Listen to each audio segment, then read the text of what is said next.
Ngasigi wari asi Rohan kauba nupamacha amagini. Rohan Makar Sankranti na lakpasida yamna haraurami. Mahak chahi khudingi Makar Sankranti da telanga laituna mahaki khunadu thumnaba koichen chenduna telanga paiduna sanarami. Handaki chahigi Makar Sankranti asidasu Rohan telanga laituna paiduna sanarami. Adubu Rohangi telanga gi lang mariadu tatkiduna khungi anakpada leiba chingamada paiduna chalami. Rohangi manakta telanga amakakta leibana maram oibana mahak telanga adugi maningda kanna tanatuna chalami. Adubu Rohanna chingadugi mapan hek yobaga sableplami amadi chingaduda changbada yamna kirami. Maramdi chahi kaya amagi mamangda Makar Sankranti ki numitta chingaduda nupi macha ama siduna taaduna lerami haina hainei. Numit adudagi chingadu sarap taurumba chingni haituna yamna kinarami amadi changnaramde. Adubu Rohandi kirasukina mahaki telanga adu thiba chingadugi manungda changki. Rohanna mahaki telanga adu thiduna chingadugi manungda chalingaida kanagumba ma mahaki maningda inarakpagum taurami. Maduda Rohanna kudakta maning leithoglaga yenglami. Adubu mafam aduda kanamata leiba uramde.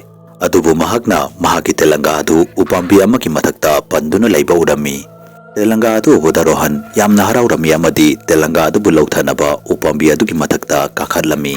Rohanna telanga adu bulautaduna upambi adugi makhada kumthagi haituna hek torakpada upambi adugi makhada nupi ama phamduna leiba urami. Nupi aduna Rohanbu yamna munna yengduna lerami. Nupi adugi mamai aduda thangna kakhibagi dakfam mayam amasu tarami. Amadi nupi adugi haksang tangkhai amasu maina pungchak chaklami. Rohan nupi adubu ubada kiman khiduna upambi adugi mathakta tumina famduna lerami. Adubu ikhang khangudana nupi adu mathakta malangda paikhalakhi amadi Rohan gi furit ki collar adu paiduna Rohanda asumna hanglakhi. Nahagna chinga sida leiba nupi adugi wari tadibra. Nupi adugi wahi adu tabada Rohanna mangak samatu nomduna hoi tare haituna hairami. Mayamna hainabadi nang chahi khudingi Sankranti gi numita telenga mayam ama lerami. Amadi telanga singadu Hiralal gi lofamda loina hondoglami.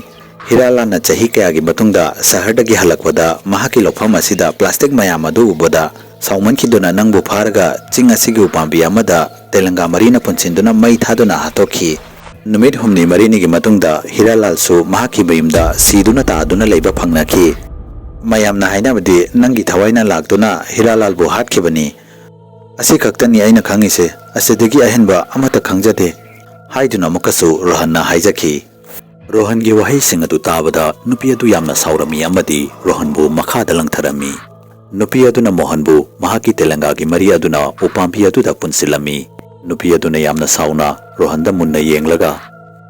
Hiralal naibu upambi asimaktada pullaga mai thakibani.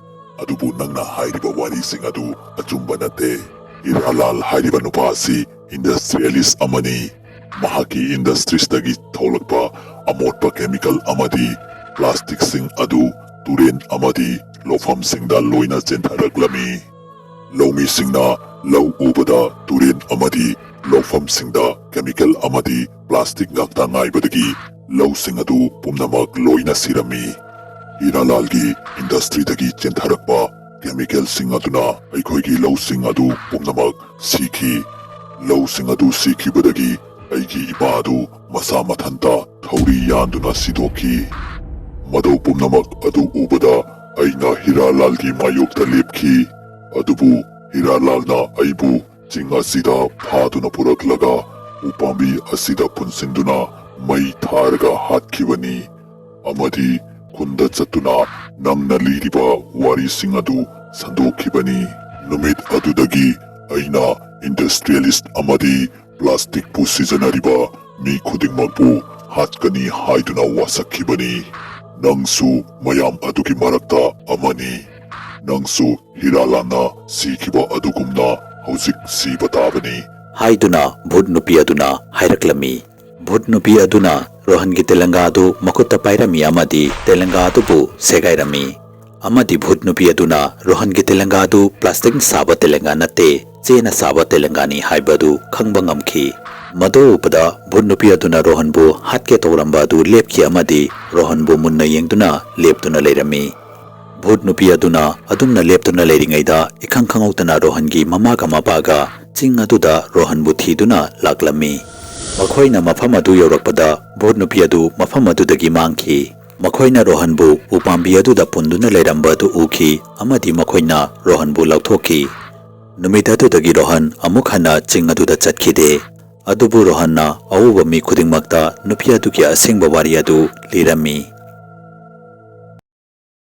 ꯐꯦꯁꯕꯨꯛꯇ Manipuri horror ꯁ꯭ꯇꯣꯔꯤꯒꯤ Facebook ꯄꯦꯖꯕꯨ follow ꯇꯧꯕꯤꯔꯝꯃꯨ ꯂꯣꯏꯅꯅ ꯀꯔꯤꯒꯨꯝꯕ ꯋꯥꯔꯤ ꯑꯁꯨ ꯃꯌꯥꯝꯅ ꯄꯥꯝꯕꯤꯕ ꯇꯥꯔꯒꯗꯤ channel ꯑꯁꯤꯕꯨ subscribe ꯇꯧꯕꯤꯔꯝꯃꯨ ꯑꯃꯗꯤ ꯚꯤꯗꯤꯑꯣ ꯑꯁꯤꯕꯨ ꯂꯥꯏꯛ ꯑꯦꯟ ꯁꯦꯌꯔ ꯑꯃꯃꯝꯇ ꯇꯧꯕꯤꯔꯝꯃꯨ ꯃꯊꯪꯒꯤ ꯚꯤꯗꯤꯑꯣꯗ ꯑꯃꯨꯛ ꯎꯅꯔꯁꯤ ꯍꯥꯏꯕꯁꯤꯒ ꯂꯣꯏꯅꯅ ꯌꯦꯡꯀꯣꯛꯄꯝ ꯂꯣꯌꯡꯉꯥꯟꯕꯅ ꯃꯌꯥꯝ ꯄꯨꯝꯅꯃꯛꯇꯒꯤ ꯀꯥꯏꯅꯕꯒꯤ ꯌꯥꯊꯪ ꯅꯤꯖꯔꯤ